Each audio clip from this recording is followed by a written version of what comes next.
Also new tonight, a carjacking spree caused chaos on I-95. It actually sent 6 people to the hospital and left a path of destruction during rush hour.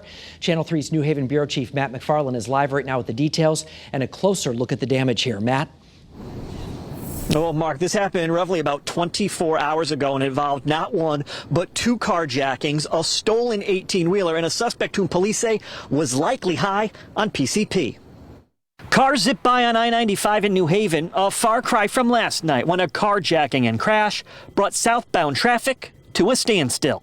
During rush hour traffic, it tied up the highway for quite a while. Take a look at these photos. Police say Frankie Montez Rivera carjacked 2 vehicles in New Haven on Tuesday. We're told he left this one outside the mobile gas station on Long Wharf before running onto I-95 at exit 46. From there, state police say he carjacked a tractor trailer. That pedestrian ended up getting into a tractor trailer and hit the operator of the tractor trailer with a metal thermos. The only problem? He had no clue how to drive it, hitting 10 cars on the highway before coming to rest against a metal guardrail. Not knowing how to drive an 18-wheeler, had struck multiple cars on the highway. Trooper responded and a fight ensued. We believe that the individual was on PCP. Police say he then lunged at the responding trooper who needed to deploy his taser. Luckily, there was a retired police officer who was in traffic, and he got out of his vehicle to assist the trooper and got into a struggle as well. That would be retired New Haven Assistant Chief Herb Johnson, shown here in some old video.